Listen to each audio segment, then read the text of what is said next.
O tema dessa manhã, o tema do domingo, é decida ser intenso. Eu quero que você, por gentileza, acompanhe o texto que vou ler de Êxodo capítulo 33, versos 12 em diante. Disse Moisés ao Senhor: Tu me ordenaste, conduz este povo, mas não permites saber quem enviarás comigo, disseste. Eu o conheço pelo nome e de você tenho me agradado. Se me vês com agrado, revela-me os teus propósitos, para que eu te conheça e continue sendo aceito por ti. Lembra-te de que esta nação é teu povo, respondeu o Senhor. Eu mesmo o acompanharei e lhe darei descanso. Então Moisés lhe declarou: se não fores conosco, não nos envie. Como se saberá que o teu povo, que eu e o teu povo podemos contar com o teu favor, se não nos acompanhares? Que mais poderá distinguir a mim e a teu povo de todos os demais povos da terra? O Senhor disse a Moisés: farei o que me pede, porque tenho me agradado de você e o conheço pelo nome. Então disse Moisés: peço-te que me mostre a tua glória. E Deus respondeu: diante de você farei passar toda a minha bondade, e diante de você proclamarei o meu nome, o Senhor. Terei misericórdia de quem eu quiser ter misericórdia, e terei compaixão de quem eu quiser ter compaixão. E acrescentou: você não poderá ver a minha face, porque ninguém poderá ver-me e continuar vivo. E prosseguiu o Senhor: há aqui um lugar perto de mim onde você ficará, em cima de uma rocha. Enquanto a minha glória passar, eu o colocarei numa fenda, na fenda da rocha, e o cobrirei com a minha mão até que eu tenha acabado de passar. Repita: decida ser intenso. O que mais Moisés poderia pedir? Gente, dinheiro não pegava Moisés. O cara nasceu no palácio, 40 anos ficou lá, 40, príncipe. Você sabe como é que é a vida de príncipe. É melhor você ser príncipe não herdeiro do que príncipe herdeiro. Sabia disso? O príncipe herdeiro tem um monte de rito, regrinha, pode, não pode. O príncipe não herdeiro, estou falando do trono, ele tem os mesmos direitos, ele pode gastar da mesma forma, só que ele tem muito mais liberdade. Vive fazendo arte, aprontando estripulia e vai, não sei o quê. Já o herdeiro não, fica na visão. O Moisés era um príncipe não herdeiro. Sabia muito bem o que fazer, o que não fazer, o que usufruir. Depois fez o que fez, você sabe, matou o soldado egípcio, fugiu por 40 anos, está lá cuidando das ovelhas do sogro. Tem uma experiência com Deus, na sarça. Ele então agora se torna o libertador. E está onde? Está no deserto. Esse povo peregrinando por 40 anos, não por culpa de Moisés, mas por falta de fé e crença do próprio povo. E Deus então fala: essa geração vai passar, porque não vai entrar. Então, enquanto a nova se levanta, vocês estão aí no deserto. Mas nesse ínterim, Moisés está lá, sempre no seu tete a tete com o Senhor. E nesse momento ele está onde? Sinai.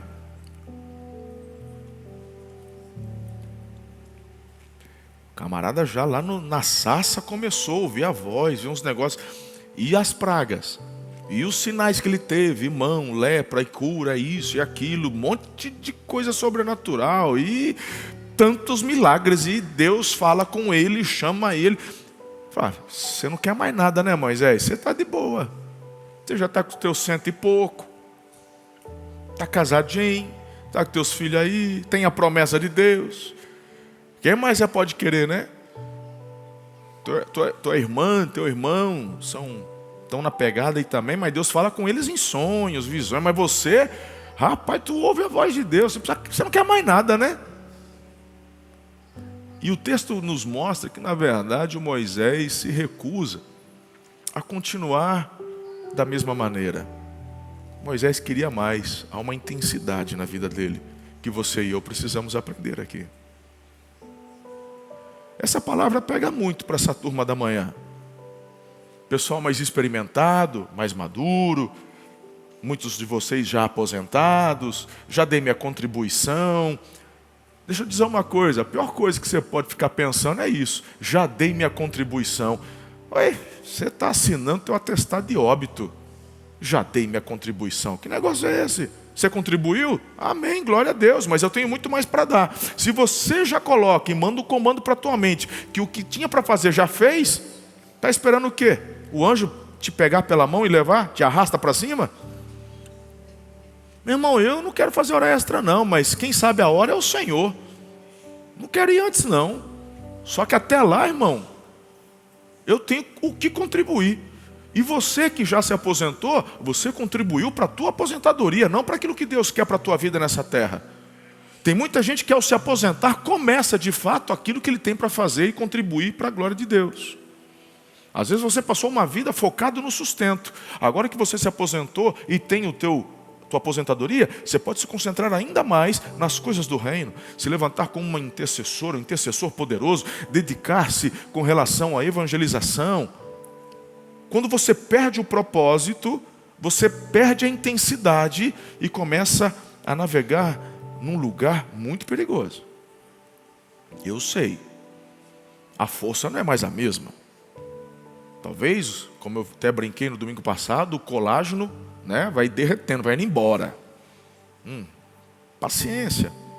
Mas dentro, a Bíblia fala, vamos sendo renovados. A tua alma não envelhece. Faz um exercício rápido.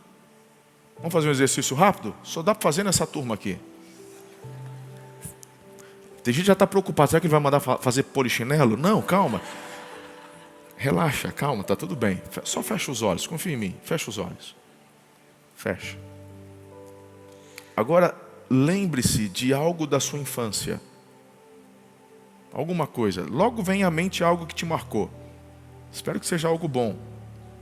Tá, agora lembre-se de quando você encontrou o seu cônjuge. Se você, o marido, quando viu a sua esposa a primeira vez. Você lembra da primeira vez quando sua atenção foi chamada?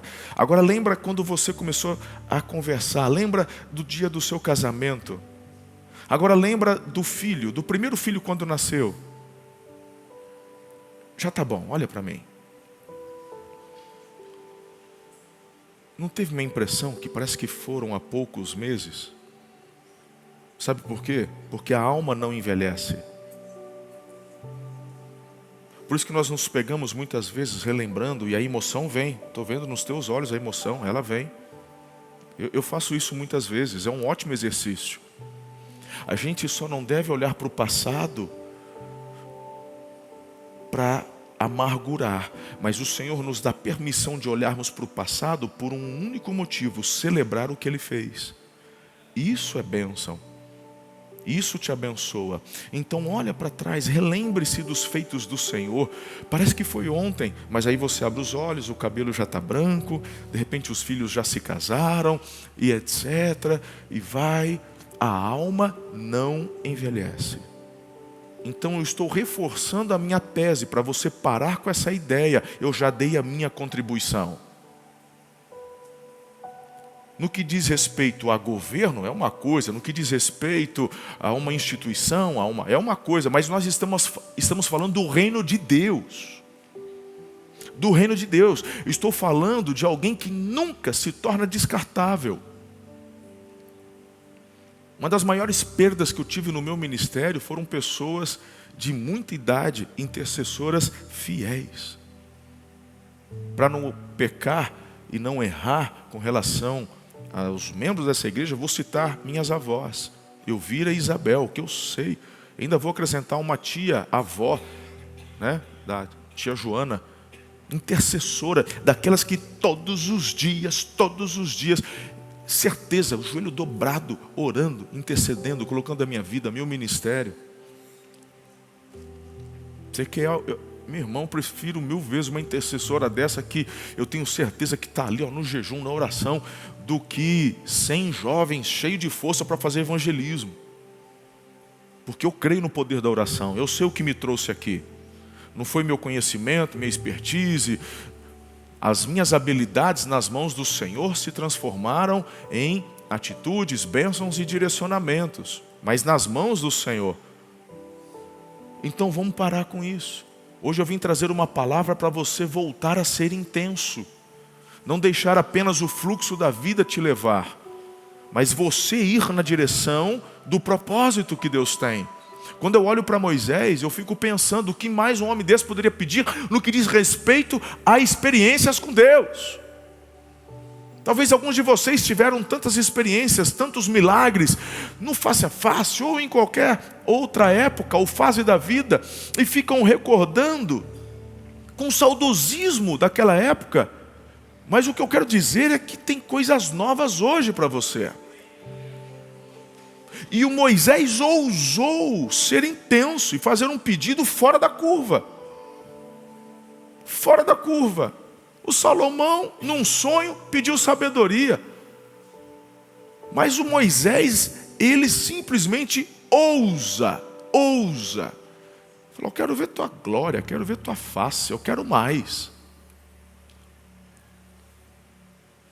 Quanto mais do Senhor temos acesso, e temos este acesso pela cruz de Cristo, me refiro ao nível de intensidade, que isso só depende de você e de mim, não dele, porque ele já deu a porta aberta. Quanto mais temos essa intimidade, mais queremos. Eu tenho alguns direcionamentos e depois nós vamos orar. E o primeiro que eu tenho para você é que a obediência ativa o poder para mudar uma história. E eu vou ficar dentro do texto. É aquele tipo de mensagem expositiva, ao mesmo tempo textual, porque eu não vou ficar dando toda a explicação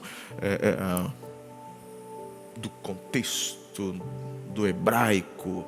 Então não vai ser expositiva nesse ponto, mas é o texto quem vai nos dar todos os apontamentos que vamos compartilhar aqui. Então, olha só, quando no verso 12, Moisés ele deu uma resposta para Deus. Tu me ordenaste. Pegou ou não? Tu me ordenaste.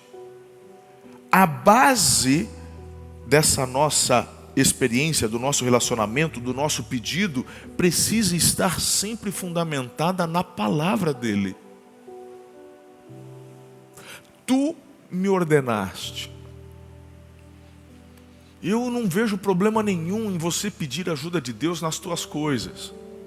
Não vejo, não há problema, Ele é teu Pai, amém. Mas eu já te dei o segredo da exponencialidade. Pergunta para Ele o que Ele está fazendo e se ofereça para ajudá-lo.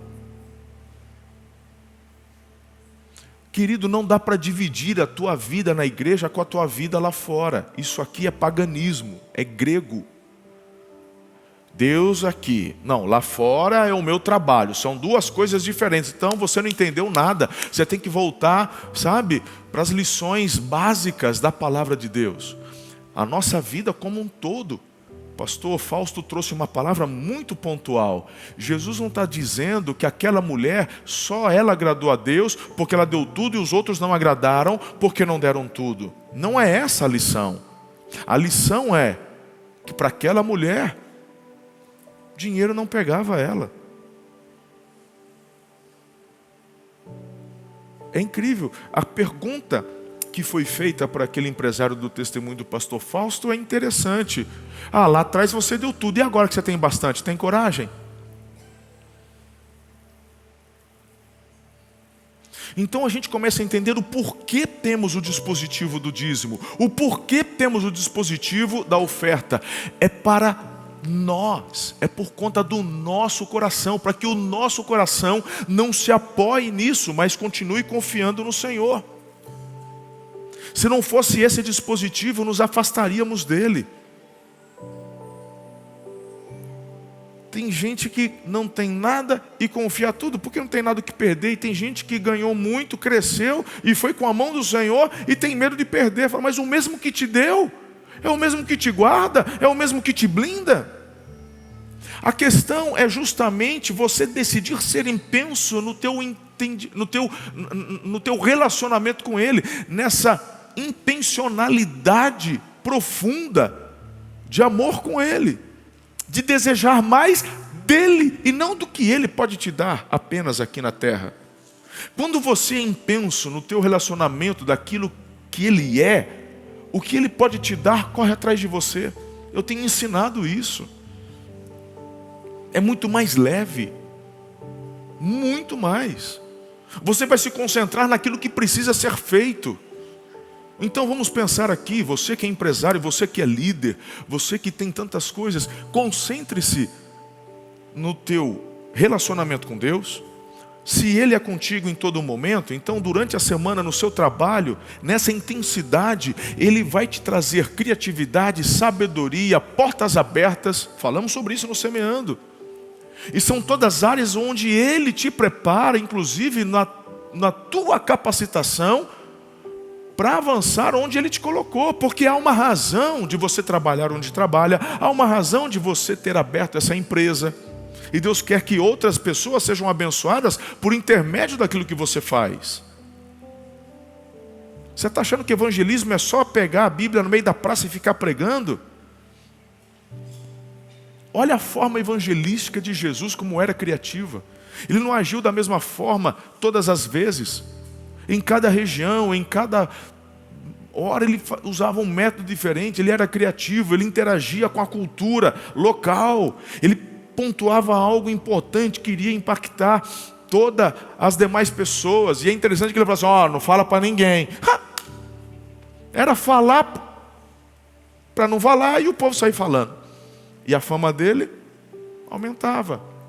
E as pessoas o procuravam. Então, a oração de Moisés está fundamentada na promessa e na palavra. Tu me ordenaste. Então a pergunta que eu faço é a seguinte: no que você está fazendo? Primeiro, na tua vida espiritual. Segundo, na tua vida emocional, no teu casamento, teus filhos, tua família. Terceiro, na tua vida eclesiástica, na tua vida ministerial com Deus, aqui, ministério. Quarto, na tua vida empresarial, etc. O que você está fazendo? Está fazendo debaixo de uma ordem de Deus? Você pode hoje, diante do que está fazendo, chegar para Deus e dizer assim: tu me ordenaste, por isso que eu estou fazendo isso. Ou você começou a fazer da tua cabeça e agora as coisas estão dando errado, eu estou te dando uma chave muito poderosa. Irmão, é muito difícil, não vou falar que é fácil não. Eu já queimei a cabeça, quantas vezes já comprei algo no impulso, comprei algo por conta, sabe, dos olhos que brilharam, comprei por mérito do vendedor, nem precisava comprar, nem queria comprar, a lábia foi boa. Aí depois de um tempo fui ver a dificuldade, aí depois na hora da revenda falei: Senhor, teve coisas que eu fui cair em mim mesmo, na hora da revenda. Falei: Senhor, não vou dizer que eu pequei, porque o dinheiro eu tinha, eu não me endividei, mas eu estou vendo que não foi a melhor compra. Foi legal, mas deu dor de cabeça. Senhor, me ajuda agora. E agora eu vou te contar uma coisa, a gente aprende. E hoje eu falo: Senhor, eu estou muito afim, agora eu vou fazer isso, eu vou comprar aqui e aquilo. Direciona para mim. Senhor, é o seguinte, o Senhor sabe que eu gosto muito desse tipo, assim, se der para encaixar alguma... Irmão, vocês não estão entendendo. O problema é você querer se relacionar com Deus de uma forma puramente religiosa. Você quer falar muitas vezes sobre essas coisas com o vendedor, você quer falar muitas vezes dessas coisas com o seu amigo, mas você esquece que o teu melhor amigo é o teu Pai eterno, e você não se abre com Ele, não pergunta para Ele, Ele tem sempre os melhores. Você está achando que Deus vai te dar, sabe, homem gosta muito de carro, pelo menos a maioria de nós gostamos de carro, sim ou não? Gostamos. Se a questão é só te dar um meio de locomoção, Deus te dava só um cavalo, irmão, e uma carroça.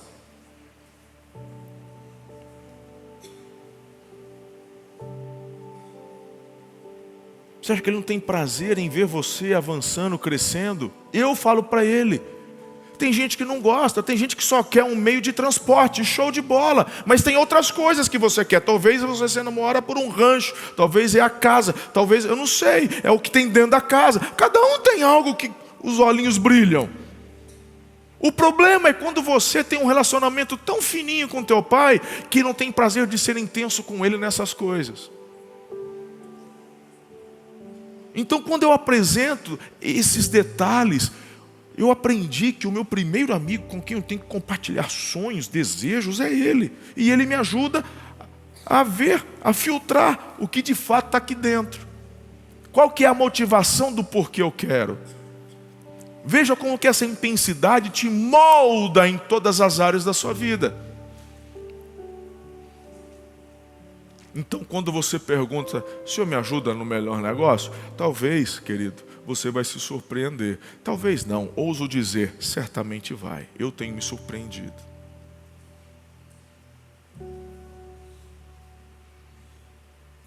O Senhor, Salmo 37 fala, Ele tem prazer, inclusive de atender os desejos dos nossos corações.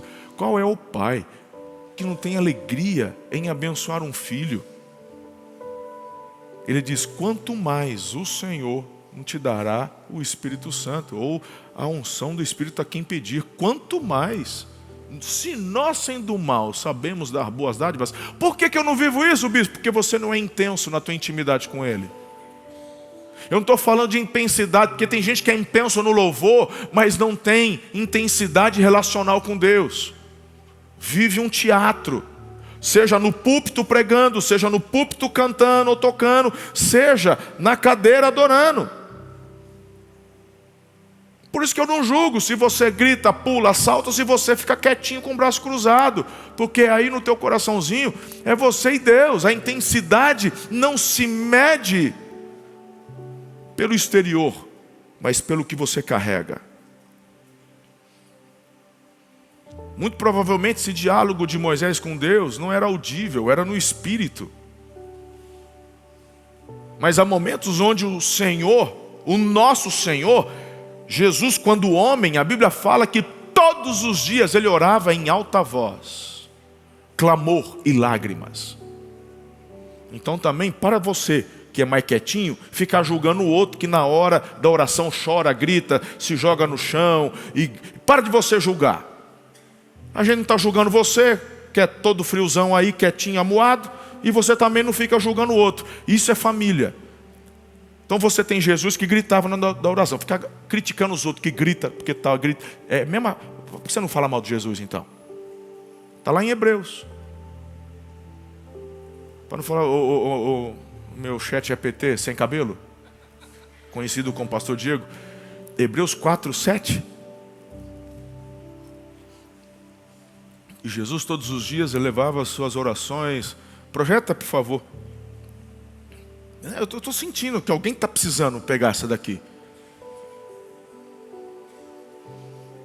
Todos os dias oferecer orações, eu não sei, acho que o verso é 7, eu não só me lembro do capítulo.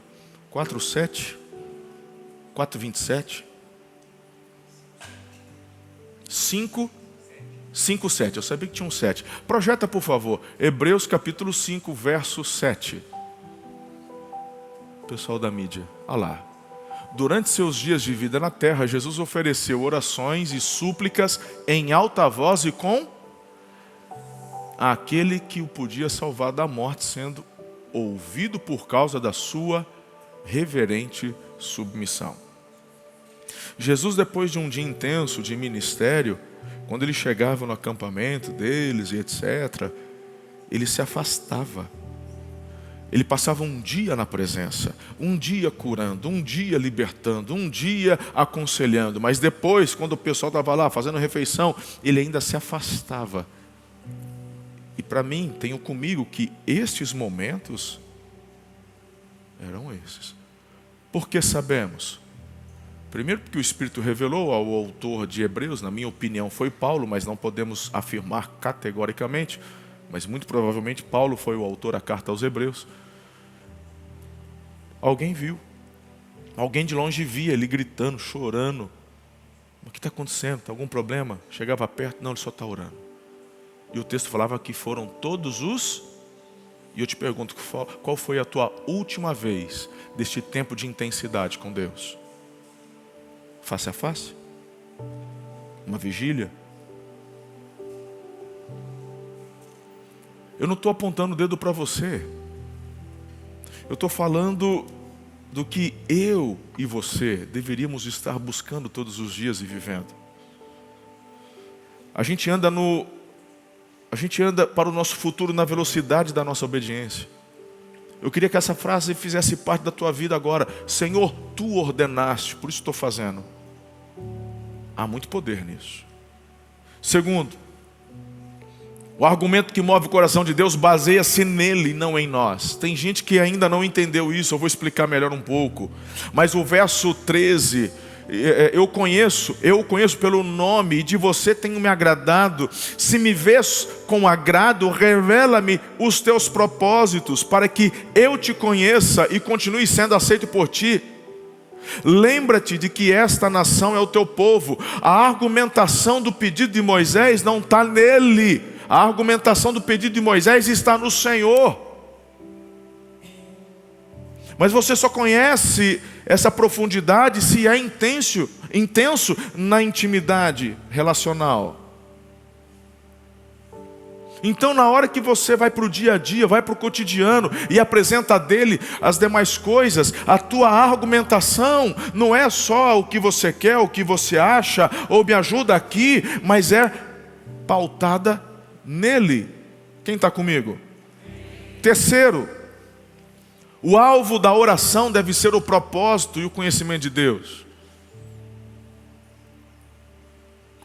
Ele fala, para que eu te conheça e continue sendo. Você tem coragem de falar para Deus, o que eu estou pedindo, se não for para eu me aproximar mais do Senhor, não me dê? Se você não consegue orar assim com algo que você quer, você já tem a resposta. A motivação do que você está pedindo não é para a glória de Deus.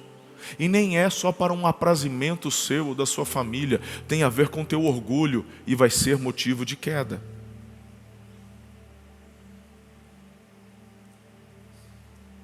Simples, irmão. Estou te chamando para raciocinar. Você percebe que aqui, não estou nem... eu estou só te chamando para pensar. Raciocina. Então eu nunca vou ter isso. Não é isso que eu estou dizendo. O que eu estou dizendo é sobre a tua intenção. Quando você resolve ser intenso com Deus, Ele lapida o coração. Talvez você só esteja precisando de um trabalhar aqui dentro. E depois esteja preparado. Quem sabe até para receber isso que você quer. O religioso, o hipócrita, o fariseu, ele já é muito mais fácil falar, não, é pecado. Porque isso aqui não sei o quê. Porque isso aqui não pode. Que papapá. E é muito mais fácil, irmão. E quem não tem argumento, grita. Mas vocês sabem que eu amo pregar para gente inteligente. Eu não preciso gritar. Estou te chamando a pensar, raciocinar, refletir. Porque isso te leva a uma nova disposição. E de repente aqui eu estou trazendo uma resposta para alguém que passou o ano de 25 pedindo algo. Algo que talvez você tenha tido até um direcionamento, mas quando chegou na hora não aconteceu. E aquilo te deixou triste, frustrado, te deixou amargurado. Mas aí é uma questão de você perguntar para o Senhor: Pai, qual a razão? Se em tudo eu devo dar graças, qual a razão de não ter acontecido no tempo que havia provisionado? De eu não ter recebido ainda, não ter conquistado a minha casa, não ter conseguido trocar de carro, não ter conseguido fazer aquela viagem? O que aconteceu? Tem a ver com algo no meu coração que eu preciso lapidar? Porque o argumento precisa ser o Senhor. O alvo é o propósito do conhecimento de Deus. Então, a mente do religioso, ele simplesmente divide igreja e minha vida lá fora. Ele não quer misturar. Mas o cristianismo, a vida com Deus, não tem essa divisão. Esse pensamento é grego, é pagão. O pensamento do céu é que quando eu me converto, toda a minha vida é do Senhor. E que em tudo que eu faço há um propósito. Então, a expansão da minha empresa, esse concurso que eu quero fazer, eu ganhar mais. E Senhor, meu coração vai estar alinhado com o Teu? Vai ser para a glória do Teu nome?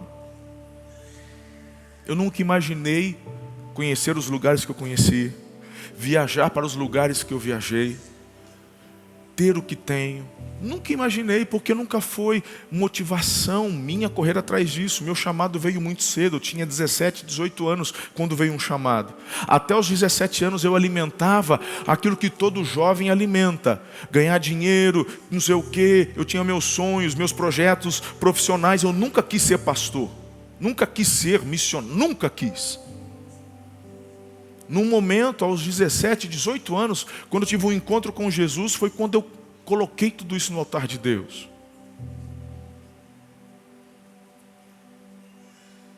E eu de fato falei, Senhor, eu abro mão. E eu achei que quando eu estava fazendo aquilo, eu falei assim, eu nunca mais vou ter nada. Na minha cabeça, do conhecimento teológico que eu tinha, do conhecimento de igreja que eu tinha, era tipo assim, acabou, eu vou ser sempre alguém que vou ter que depender da fé, eu vou sempre ter que viver de oferta, eu nunca vou ter nada. E eu vou te falar uma coisa, quando me veio isso, eu disse comigo mesmo, tá tudo bem, porque o que eu estou sentindo agora, da convicção de propósito, porque a minha argumentação era nele e não na minha vontade, eu disse, tá tudo bem, eu estou feliz. Eu me recordo de um dia, eu tinha 18 anos, eu gerenciava uma loja do meu pai e eu estava na porta, literalmente na porta. Eu tenho alguns primos por parte de mãe que temos mais ou menos a mesma idade e convivíamos juntos, alguns deles já em faculdade de engenharia elétrica, outro em faculdade de direito, o outro falando, eu vou fazer isso, eu vou fazer aquilo, e tal, aquela brincadeira de primo, não, você pode ficar tranquilo que você vai trabalhar para mim e não sei o quê. Sabe aquela coisa que a gente... E eu já tinha tomado a decisão, eu vou para o seminário. E eu estava na porta da loja pensando no futuro. E me veio um aperto. Sabe por quê? Porque eu fiquei pensando assim, meu Deus, eu já tomei minha decisão. Eu não volto atrás, eu falei para ele. Mas eu fiquei pensando e olhei para o futuro e eu enxerguei os filhos dos meus primos vestindo as melhores roupas, andando nos melhores carros e tendo acesso a tantas coisas. E eu falei, Senhor, eu e Ana, nós vamos praticamente sobreviver. Porque essa era a mentalidade que eu tinha. É o que eu entendia de igreja, é o que eu entendia de servir a Deus.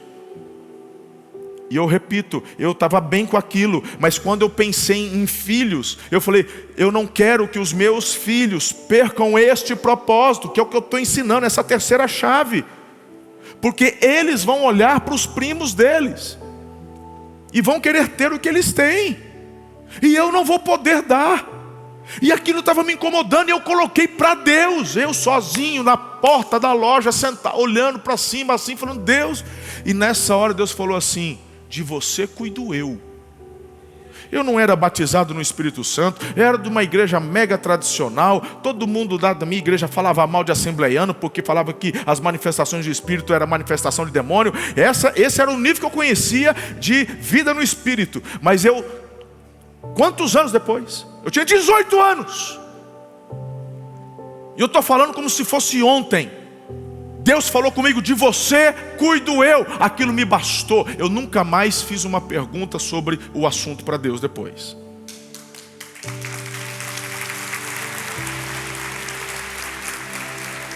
E desde então, tudo aquilo que eu tenho feito, tudo aquilo que eu tenho planejado, baseia-se nele.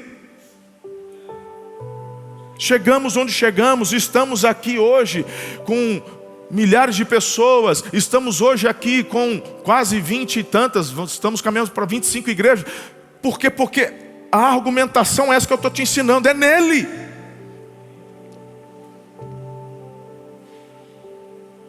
E aí eu aprendi sobre a generosidade dele. Aí eu aprendi que nada do que se planta fica sem colheita. E por isso que eu não posso ficar dando ouvidos para quem critica do carro que eu uso, da roupa que eu visto e dos lugares para onde Deus me manda. Não posso, eu não posso dar ouvido para a boca de trapo, porque seria reclamar do que Deus está fazendo. E eu tenho convicção de que as colheitas que eu faço na minha vida e minha esposa é Deus. Eu estou te chamando para viver isso. Eu estou te chamando para ser intenso hoje. Eu estou te chamando para usar os argumentos dele consigo, avaliar seu coração, realinhar seu coração com o coração dele, pegar esse nosso orgulho. Perceba que eu estou falando nosso, porque esse orgulho ele não morre. Esse orgulho só vai morrer quando o teu coração parar de bater. O que eu tenho que fazer, bispo? Crucificar na cruz de Cristo todos os dias. Como é que eu faço isso? Usando a argumentação que Moisés usou. Quarto lugar, o propósito das promessas é o relacionamento entre Deus e o seu povo. E aí você começa a entender que você se torna uma peça fundamental naquilo que Ele quer fazer no macro. Eu também gosto de carro, gosto de motores, eu entendo um pouco do básico. É complexo. Você já percebeu? Mulher quando ganha carro, ela entra, ela sente o interior do carro, ela liga e vai embora. No máximo, ela vai ver o ponteiro da gasolina quando brilhar. Tipo, está parando, com exceção de algumas. Mas a maioria de vocês são assim, tudo bem. Mas o homem, ele nunca entra num carro que ele comprou sem antes abrir o capô. Olhar o motor de um carro é como vislumbrar uma árvore de Natal. A gente abre aquele capô, aquele é maravilhoso. E quanto mais velho e mais robusto o motor, melhor é. Você abrir o capô de um Mustang daqueles velhos, de um Opala 6 cilindros, meu Deus do céu, que coisa maravilhosa.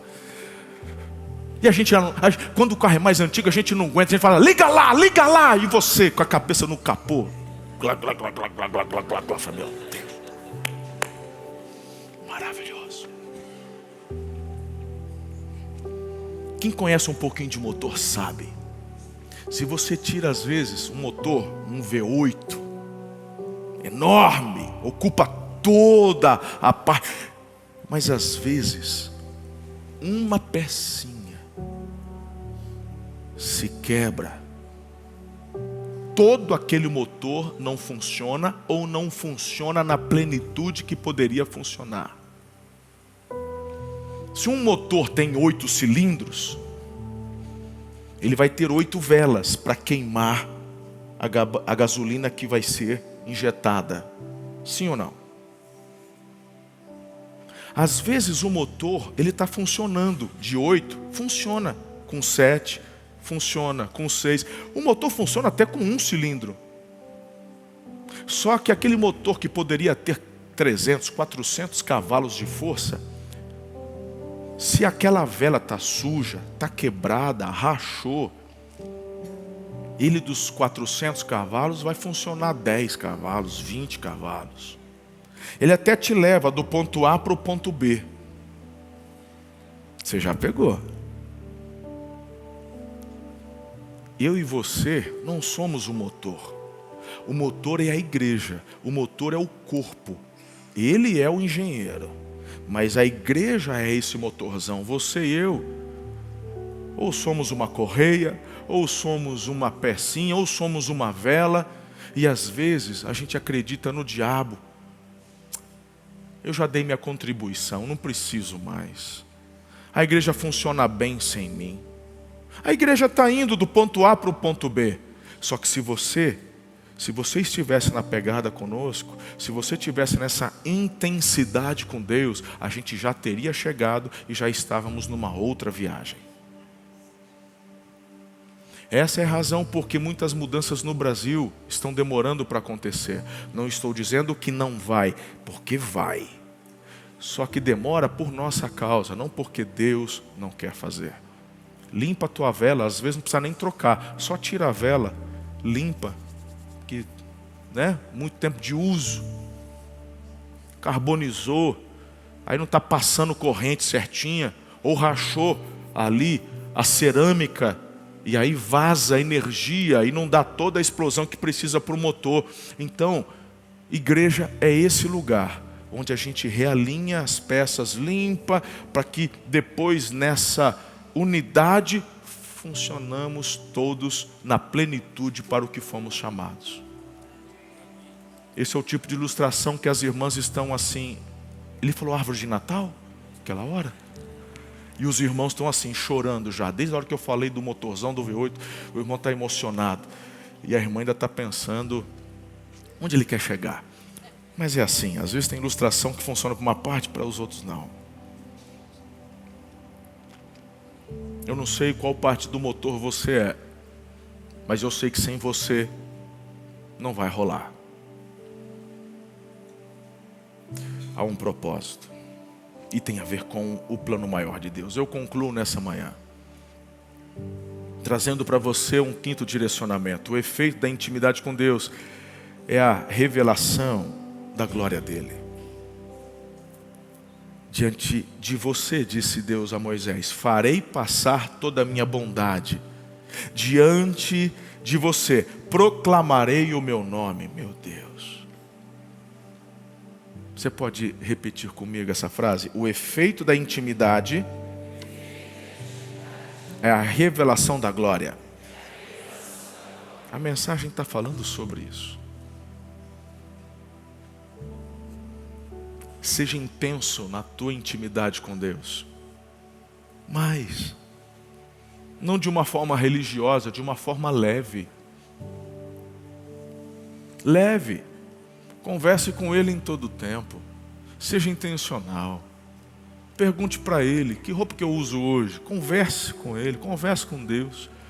Nas decisões mais importantes, pergunte para Ele. Quando você estiver muito afim de comprar aquela coisa, aquele sapato, aquela roupa, Deus, devo. É como Davi, lá em Ziclag. Depois de um momento difícil, devo. Davi estava com sangue nos olhos, Davi era guerreiro, Davi queria sangue, Davi queria revanche não, queria vingança. Mas ele pergunta para Deus, devo, irei, Deus fala, vá, é certo que vai conseguir, estou contigo. Então ore, mas só ora isso quem é intenso, só pede para ver a glória quem já está vivendo algo incrível. Eu vou repetir, se você não entendeu como resumo, como conclusão, se no teu coração não há desejo por mais de Deus, é porque você não experimentou nem o básico com Ele ainda. Impossível viver o básico com Deus e ficar satisfeito. Impossível. Então esse é o ponto de inflexão. Se o que traz você na vida com Deus te deixa satisfeito, eu estou te inspirando a orar nessa manhã. Pai, me ajuda, porque eu ainda não experimentei nem o básico. Se o bispo está dizendo que quando a gente vive o básico, a gente quer mais, então eu preciso mudar algumas coisas, eu quero ser mais intenso.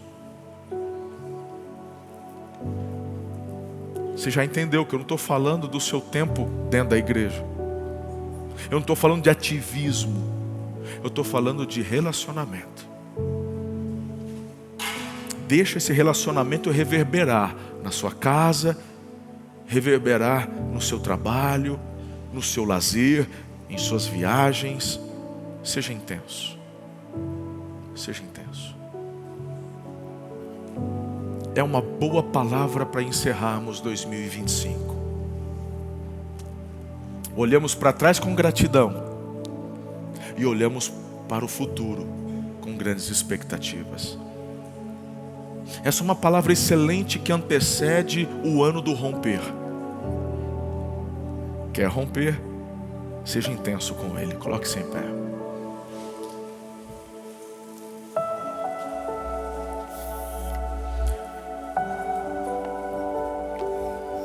Pegue na mão da sua esposa, do seu marido, do seu noivo, da sua namorada. Você que ama Jesus,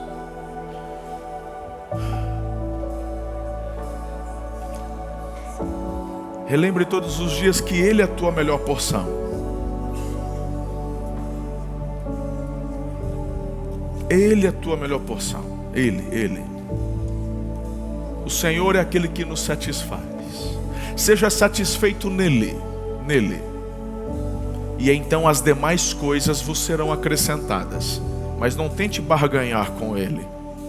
O nosso papel é buscar com sinceridade esse lugar da satisfação nele. Esse é o nosso papel. As demais coisas, fique tranquilo, Ele vai acrescentar. Essa é uma boa oração para você fazer nessa manhã. Pai, eu quero ser mais intenso no meu relacionamento contigo. Eu quero mais do Senhor. Eu quero ouvir a tua voz. Eu quero receber apontamentos. Eu quero o Senhor me satisfaz. O Senhor é tudo para mim. Ore com sinceridade, diga: minha vida é tua. Eu reafirmo a minha aliança com o Senhor. Minha vida é tua. Tudo que tenho, sou, pertence a ti. Deixa nada ficar entre você e Ele. Seja intenso. Seja como Moisés. Se porventura nessa manhã você está aqui e ainda não entregou tua vida a Jesus, essa é a primeira decisão que você precisa tomar. É crer que Jesus é o Filho de Deus. Nasceu de uma virgem. Morreu, mas ressuscitou ao terceiro dia. Toda a autoridade no céu e na terra foi dada a Ele. E Ele é o único nome que importa para ser salvo, porque é o caminho, é a verdade e é a vida. E ninguém tem acesso a Deus, ninguém tem a vida eterna se não for por Jesus. Não é uma denominação, não é uma igreja, é Jesus. Entregue tua vida a Jesus. Receba-o como Senhor único e Salvador único. Toma essa decisão hoje na sua vida. Eu quero orar por você. Pai, nós estamos vivendo dezembro. Se aproxima o Natal. É uma data tão especial porque celebramos o nascimento de Jesus. Sabemos que não foi o dia exato do nascimento do teu filho, mas é o dia em que nós, juntos como família do Senhor, celebramos esse dia tão glorioso, quando o Senhor enviou o libertador, o salvador das nossas almas. Obrigado, Jesus, por teu grande amor, por ter se entregue naquela cruz em nosso lugar e pago o preço dos nossos pecados. Senhor, essa manhã o teu Santo Espírito nos trouxe revelação da importância de mergulharmos e sermos mais intensos no relacionamento contigo. Que nada, que nenhum brilho deste mundo ofusque a tua glória em nossos olhos. Sabemos que o Senhor nos permite usufruir de tantas coisas lindas que são oriundas da tua criatividade, da tua criação. O homem fez tantas coisas, mas só fez a partir do que já foi criado. E o Senhor nos permite vivenciar, usufruir, conhecer. Isso é tão lindo.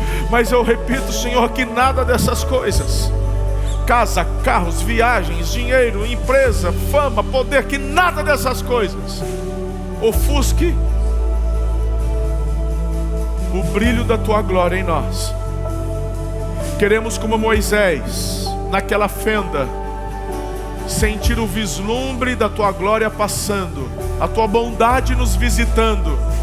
Senhor, nós queremos aquele brilho nos olhos que Moisés tinha quando desceu deste encontro contigo, e que por tempos seu rosto brilhava. Senhor, que ao andarmos no comércio de Araçatuba e região, que ao nos relacionarmos com os nossos parentes, amigos, vizinhos, eles olhem para nós e perguntem: há um brilho diferente em teus olhos, e vamos poder falar: é que eu vivo uma vida intensa com Deus. É o brilho de Deus na minha vida, e esse brilho também quer brilhar na sua. Sejamos agentes propagadores do Evangelho. Senhor, em nome de Jesus, há pessoas hoje aqui dizendo: eu tenho um propósito. Não importa a sua idade, não importa o seu tempo, mas há um propósito para a tua vida e você vai cumprir todo este propósito até o fim.